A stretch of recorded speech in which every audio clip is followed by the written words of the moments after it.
আসসালামু আলাইকুম রহমতুল্লাহি ওবরকাতুহু। সম্মানিত দর্শক, বাংলাদেশের রাজনীতিতে নির্বাচন নিয়ে রীতিমতো সাপ লুডু খেলা চলছে। যদি অন্য অর্থে বলা হয় তাহলে এই মুহূর্তে যে নির্বাচন হবে বা এই মুহূর্তে দেশের রাজনীতিটা যে কোন পর্যায়ে রয়েছে এই বিষয়ে আমরা কেউ স্পষ্টভাবে কোনো কিছু বলতে পারছি না। প্রায় সব রাজনৈতিক দল, অর্থাৎ আমি যেভাবে কথা বলি, যারা আপনারা শুনেন অনেকে হয়তো কনফিউজড হয়ে যান যে উনি সকালে একবার আওয়ামী লীগ নিয়ে কি বললেন, বিকেলে একবার বিএনপি নিয়ে ও কথা বললেন, রাতে জামাতের পক্ষে বললেন, আবার সকালবেলা জামাতের বিপক্ষে কথাগুলো বললেন। এখানে এই যে আমি যে কথাগুলো বলছি, এই কথাগুলো বোঝার জন্য আপনাকে প্রথমত আমার যে আইডেন্টিটি, সেই আইডেন্টিটি আপনাকে অ্যাসার্টেন করতে হবে। আমি আপনাদের সামনে কথা বলছি একজন রাজনৈতিক বিশ্লেষক হিসাবে। আমাদের দেশে প্রতিদিন যে ঘটনাগুলো ঘটছে, সেই ঘটনাগুলোই আমি আপনাদের কাছে বর্ণনা করছি। জামাত আজকে যে কাজ করছে, আগামীকাল সে কাজ সে করছে না, করবে না। কিংবা ঠিক ১ মাস আগে জামাত যে কথা বলেছে, তাই সেই কথার সঙ্গে আপনি আজকের কথার মিল পাবেন না। একই অবস্থা বিএনপির, একই অবস্থা আওয়ামী লীগের, একই অবস্থা জয়ের, একই অবস্থা হাসিনা, শেখ হাসিনার, একই অবস্থা টিউলিপ সিদ্দিকীর, একই অবস্থা ডক্টর মোহাম্মদ ইউনূস থেকে শুরু করে ডক্টর আসিফ নজরুলের। তো আমি তাদের এই কথাগুলোর যে কার্যকারণ, রাজনৈতিক যে প্রেক্ষাপট এবং এর পরিণতি কী হতে পারে, সেই বিষয়ে আ কথা বলছি। কিন্তু আমি যদি একজন বিএনপির মুখপাত্র হিসেবে কথা বলতাম, তাহলে তো আমার কথা আপনার শোনার দরকার নাই। বিএনপিতে আমার কোনো রাজনৈতিক পদ-পদবি নেই। আমি কেবলমাত্র একটা নির্বাচন করেছি। আর বিএনপির কথা যদি আপনাকে শুনতে হয় তাহলে জনাব আ মির্জা ফখরুল ইসলাম সাহেব আলমগীর অথবা জনাব তারেক রহমান সাহেব, তাদের কথা শুনলেই যথেষ্ট। আমাদের কথা শোনার দরকার নেই।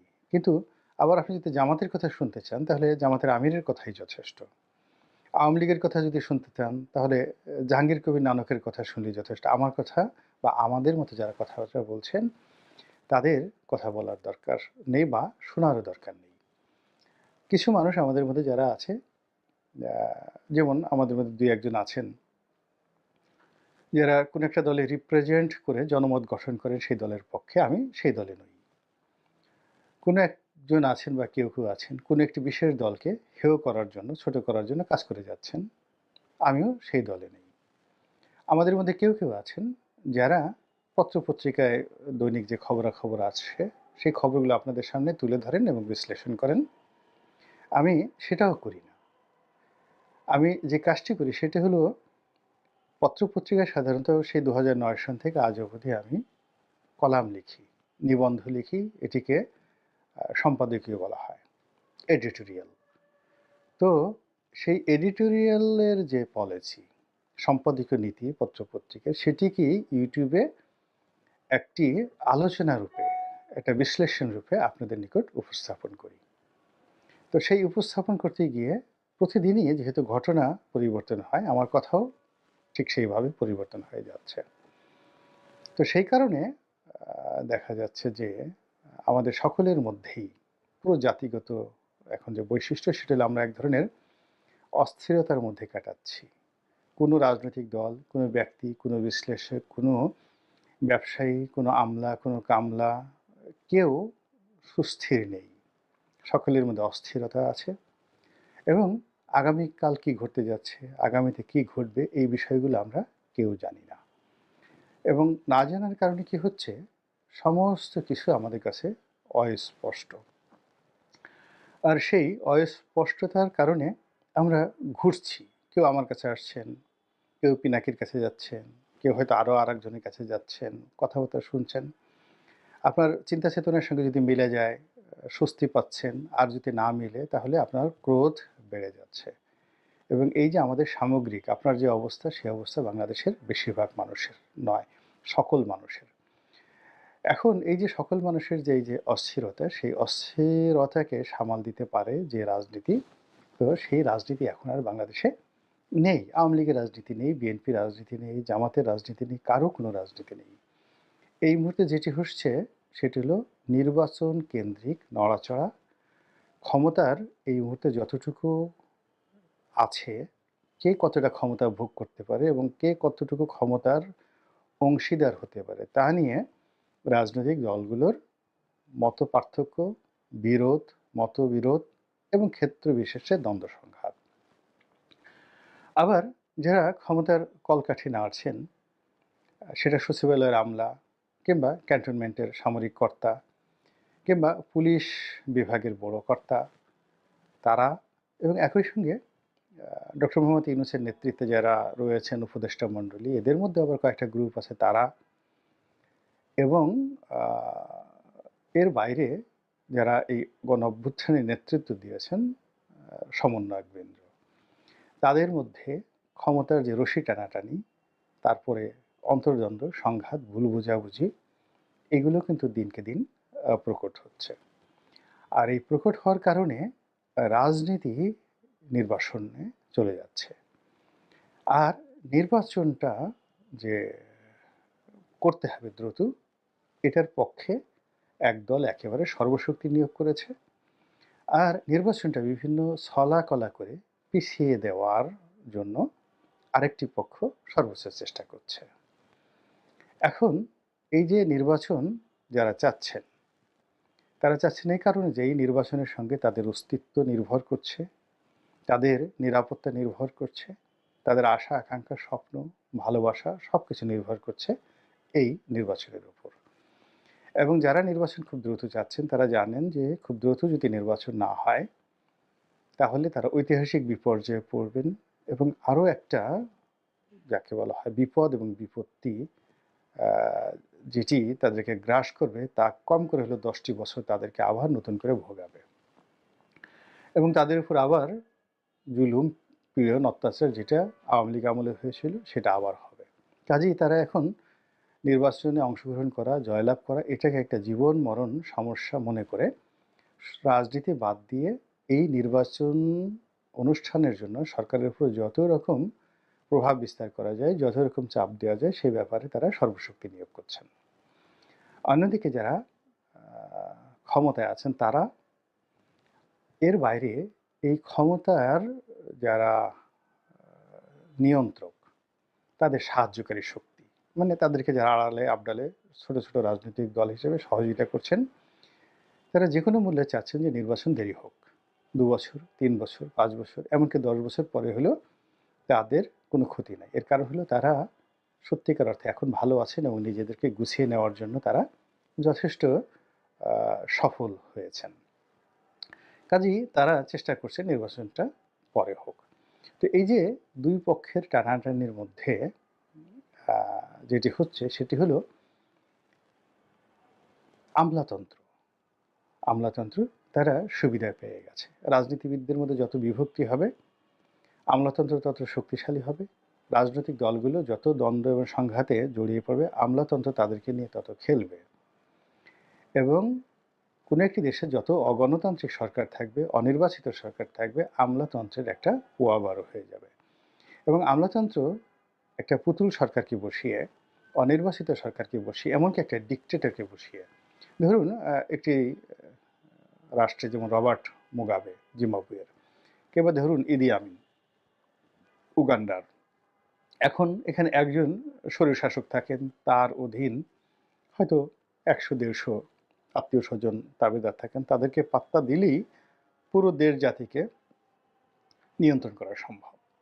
কিন্তু যখন একটা গণতান্ত্রিক বিধি ব্যবস্থা চালু থাকে কোনো একটা দেশে, তখন আমলাতন্ত্রকে পুরো 18 কোটি মানুষ, ধরুন বাংলাদেশের ক্ষেত্রে বা আমেরিকার ক্ষেত্রে বা ইউরোপের ক্ষেত্রে, ভারতের ক্ষেত্রে ধরুন 130 কোটি মানুষ, প্রতিটি মানুষকে তাদেরকে সমানভাবে সম্মান দিতে হয়, মর্যাদা দিতে হয় এবং নিজেদেরকে জবাবদিহির মধ্যে রাখতে হয়। গণতান্ত্রিক রাষ্ট্রে প্রধানমন্ত্রীকে যেভাবে রাষ্ট্রের কর্মকর্তা কর্মচারীরা ভয় পায়, একইভাবে জনগণকেও, একটা সাধারণ কৃষককেও মোটেও তারা ওইভাবে ভয় পায়। তো কাজেই স্বৈরশাসক থাকলে, একনায়কতন্ত্র থাকলে, অনির্বাচিত সরকার থাকলে আমলাতন্ত্রের জন্য পোয়াবারও তাদেরকে এত জবাবদিহির মধ্যে যেতে হয় না। এরা অত্যন্ত সুসংবদ্ধ, এরা শিক্ষিত, লেখাপড়া জানা এবং কৌশলী, লোভী এবং স্বার্থপর সম্প্রদায়। তো কাজেই তাদের কবলে আপনি পড়েছেন কিনা, আপনি পড়েছেন কিনা এবং আপনার এই তাদের কবলে পড়ার কারণে এই যে নির্বাচন যেটা বিএনপি চাচ্ছে যে ২০২৫ সনের জুলাই আগস্টের মধ্যে নির্বাচন সম্ভব, এই কথা বলে তারা যে একটা বল ছুড়ে দিয়েছেন, সেই বলটা তারা চাচ্ছে যে কোনো অবস্থাতেই যেন ডিসেম্বরের পরে না হয়, অর্থাৎ ২০২৫ সনের ডিসেম্বরের মধ্যে নির্বাচন হতে হবে। এটা বিএনপির দাবি। বিএনপির এই দাবির সাথে অন্যান্য রাজনৈতিক দলগুলো সরাসরি বিরোধিতা করতে পারছে না। তারা বলছে যে, হ্যাঁ, এটা যৌক্তিকভাবে সম্ভব, হওয়া উচিত ইত্যাদি, ইত্যাদি কথা। এমনকি জামাতও সে কথা বলছে। কিন্তু সব দল কিন্তু এটাকে মনে প্রাণে গ্রহণ করছে না। আগেই যেটা বলেছি যে তলে, তলে তারা আমলাতন্ত্রকে সহযোগিতা করছে। তো শিরোনামে যেটা বলছিলাম যে কোন দল এই মুহূর্তে জয়ী আছে? অর্থাৎ নির্বাচন আ হবে ডিসেম্বরের মধ্যে অথবা এটি কি সম্ভব এই বছরের জুলাই আগস্টের মধ্যে? এই পক্ষ কি জয়ী হবে? নাকি নির্বাচন পিছিয়ে যাবে? আ এবং যারা এটা পিছানোর জন্য চেষ্টা করছে তারা জয়ী হবে। তার কিছু লক্ষণ প্রকৃতিতে ভেসে উঠেছে। তো আপনি সেই লক্ষণগুলো দেখলেই বুঝতে পারবেন যে কোন পক্ষ জয়ী হয়েছে। আমি শুধু লক্ষণগুলো বলে যাই। ধরুন নির্বাচন হবে না। নির্দিষ্ট সময়ে আগামী ২-৪ বছরে নির্বাচন হবে না। এটার কতগুলো লক্ষণ আছে। ১ম লক্ষণ হলো যখন আপনার আইন শৃঙ্খলা রক্ষাকারী বাহিনীর মধ্যে আপনি কোনো শৃঙ্খলা দেখতে পাবেন না। ২ নম্বর হলো যে আপনি কোথাও গিয়ে ন্যায় বিচার, সুশাসন এই জিনিসগুলো আপনি পাবেন না। ৩ নম্বর হলো দেশের সামগ্রিক অর্থনৈতিক অবস্থা এমন থাকবে যে প্রতিটি মানুষ নিজের পেট বাঁচানোর জন্য অস্থির হয়ে ঘোরাফেরা করবে। বড়, বড় ব্যবসায়ী থেকে শুরু করে প্রান্তিক জনগোষ্ঠীর একেবারে যারা ডেইলি খেটে খাওয়া মানুষ তারা দৈনন্দিন খাবার উপার্জনের জন্য চিন্তা করবেন এত বেশি যে তারা কোনো অবস্থাতেই নির্বাচন হোক এসব নিয়ে চিন্তার তাদের সময়ই থাকবে না। কি করে কাজ করা যায় ইত্যাদি। এটা গেল ৩ নম্বর। ৪ নম্বর হলো যে বেঁচে থাকাটাই মানুষ মনে করবে আশীর্বাদ। প্রতিদিন সমাজে যে বিশৃঙ্খলা, চুরি, ডাকাতি, রাহাজানি, ছিনতাই, মাস্তানি, চাঁদাবাজি এসব জিনিস জ্যামিতিক হারে বাড়তে থাকবে এবং এদের হাত থেকে আজকের দিনটি ভালো গিয়েছে। কোনো চাঁদাবাজ আপনাকে আক্রমণ করেনি অথবা কোনো চাঁদাবাজ আপনাকে আক্রমণ করেছেন, আপনার কাছে সর্বস্ব দিয়ে আপনি তার কাছ থেকে কোনোমতে রক্ষা পেয়েছেন। এটাকে আপনি মনে করছেন আপনার জীবনের প্রাপ্তি। ভোট দেওয়া, নির্বাচিত হওয়া এই যে দুঃস্বপ্ন এটা আপনাকে ওই মুহূর্তে তাড়িত করবে না। এটা গেল ৪ নম্বর। ৫ নম্বর হলো যে আপনার এই দেশের যে সুনাম এবং সুখ্যাতি দেশের বাইরে বিনষ্ট হবে। এই দেশ যেমন আমরা ইথিওপিয়ার কথা বলি বা আফ্রিকার অনেকগুলো বুরুন্ডি, রুয়ান্ডা এই সকল দেশের নাম শুনলে আমরা আতঙ্কে কেঁপে উঠি। এর ফলে কি হলো যে ওই সকল দেশে পর্যটক যায় না, ওই সকল দেশে কোনো ব্যবসায়ী যায় না, ওদের সাথে কোনো ব্যবসা লেনদেন কেউ করতে চায় না। কোন রুয়ান্ডা থেকে কেউ যদি আপনার কাছে একটা এলসি দেয় আপনি নিতে চাইবেন না। তো এইভাবে যখন আপনার দেশের সুনাম সুখ্যাতির পরিবর্তে দুর্নাম সারা বিশ্বে ছড়িয়ে পড়বে, এটির একটা ইমপ্যাক্ট হলো যে গণতান্ত্রিক বিধি ব্যবস্থা থেকে আপনি ধীরে, ধীরে দূরে সরে যাবেন। এরপর হলো আ কনফিউজড, কনফিউশন। অর্থাৎ একটার সঙ্গে আরেকটা গিট্টু লাগিয়ে দেওয়া। যদি এই মুহূর্তে অনেকগুলো বিতর্ক যে নির্বাচনের বিতর্ক, এখন নির্বাচন কি হবে? এটা কি সংসদীয় পদ্ধতির সরকার হবে? নাকি রাষ্ট্রপতি শাসিত সরকার হবে? তারপরে দেশের নাম কি হবে? ভাষা কি হবে? তারপরে জাতিসত্তার পরিচয় কি হবে? এরকম অহেতুক অনেকগুলো বিতর্ক যখন আসবে এবং আপনি যখন সেই বিতর্ক আ যে মধ্যে আপনার কোনো আগ্রহ থাকবে না। জনগণের কোনো আগ্রহ থাকবে না। কিন্তু যারা ক্ষমতাধর তারা এই বিতর্কগুলো সৃষ্টি করবে। আপনি বুঝবেন যে নির্বাচন হচ্ছে না, হবে না। একেবারে ৭ নম্বর যেটা, সেটা হলো নির্বাচন আ হবে। হওয়ার পর একজন রাষ্ট্রপতি বা একজন প্রধানমন্ত্রী তারা তো একটা জায়গায় বসে অফিস করবেন, এক জায়গায় বসবাস করবেন। সংসদ সদস্য যারা হবেন তারা এক জায়গাতে গিয়ে আ কাজ করবেন, পার্লামেন্ট ভবন। তো এই ভবনগুলোর দিকে তাকান বা বাসভবনগুলোর দিকে তাকান এবং সেখানে সেই জুলাই আগস্টের মধ্যে যারা আসবেন, এখন আপনি একজন প্রধানমন্ত্রী বানাবেন, তাকে নিয়ে আপনি কোথায় রাখবেন? ভাড়া করা বাড়িতে, যমুনাতে, নাকি সেক্রেটারিয়েটের মধ্যে ছোট্ট একটা রুমের মধ্যে তাকে বসতে দিবেন? তো এই ভবনগুলোর দিকে আপনি তাকালেই এদের দুরবস্থা, শোভা-অবস্থা এবং এদের চাকচিক্যের উপরে আপনি অনুমান করতে পারবেন যে এই ভবনের বাসিন্দারা কবে আসছেন, কখন আসছেন, কিভাবে আসছেন। তো সেগুলো দেখে যদি আপনার মনে হয় সবকিছু ইতিবাচক, অবশ্যই নির্ধারিত সময়ে নির্বাচন হবে। আর যদি মনে হয় নেতিবাচক, ধরে নিন যে সহসা নির্বাচন হচ্ছে না। মহান আল্লাহ আমাদের সবাইকে হেদায়েত দান করুন এবং হেফাজত করুন। আসসালামু আলাইকুম ওয়া রাহমাতুল্লাহি ওয়া বারাকাতুহু।